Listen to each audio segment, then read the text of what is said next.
সামনের খোলা গাড়ি দুইটা দেখুন, আমি তাদের পিছনে আমি অনেক হর্ন দিয়ে যাচ্ছি, কোনো রকম আমাকে সাইড দিচ্ছে না। ওরা যেহেতু আস্তে গাড়ি চালাচ্ছে তারা কিন্তু ডাইন সাইডে আইল্যান্ড ধরে গাড়ি চালাইতে পারে, আর যেহেতু চালাচ্ছে ঠিক আছে আমাকে তো সাইড দিবে। আমি হর্ন দিয়ে যাচ্ছি, আমার পিছনে অনেকগুলা গাড়ি আসছে, সে কোনো রকম আমাকে সাইড দিবে না। তো আসলে এভাবে তো রাস্তা পিছনে যানজট লাগে, আর ও এরকম করতেছে কেন আমি আসলে বুঝলাম না। যখন আস্তে আস্তে চালাবে, আমি যখন ওভারটেক করতে যাচ্ছি তখন সে ওটার পিছনে গিয়ে যাতে আমি যাইতে না পারি, তো আসলে আমাকে আটকায় রাখি, ওর লাভ কি? আর ও চালাবে ওর লাইনে গাড়ি।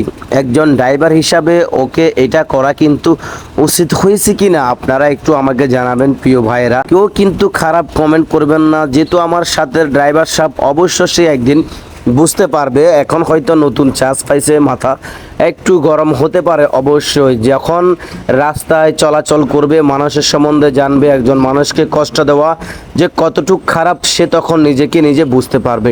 আসলে আমরা যারা গাড়ি চালাই এই ধরনের কাজ আমরা কখনো করব না। আমার সাথে গাড়ি যদি চলে যায় সে যাবে গা, আমি কেন ওরে আটকায় রাখবো? আর আমি কেন ওকে ধরে রাখার অধিকার নাই?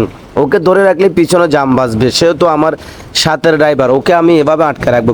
অনেকক্ষণ যাবত তারা আমাকে আটকায় রাখতেছে। দেখুন আমার সামনে আরো অনেকগুলা গাড়ি আছে, পিছনে আছে, কিন্তু কাউকে সে একটুও সাইড দিচ্ছে না। এ কিন্তু ডাইনে নিতে পারে, ডাইনে ওই গাড়ির পিছনে যাইতে পারে, সে যাবে না। একটা প্লাস্টিক গাড়ি দেখতেছেন, ওকেও ছাড়তেছে না, আমার পিছনে আমাকেও ছাড়তেছে না। আরো অনেকগুলা গাড়ি হর্ন দিয়ে যাচ্ছে, সে একসাথে মানে এভাবে এক নিয়মে চালাচ্ছে আর চালাচ্ছে চালাচ্ছে আর চালাচ্ছে। আমি জানি না, হয়তো ওর কানে হেডফোন আছে, হেডফোন ছাড়া অন্য কিছু নয়।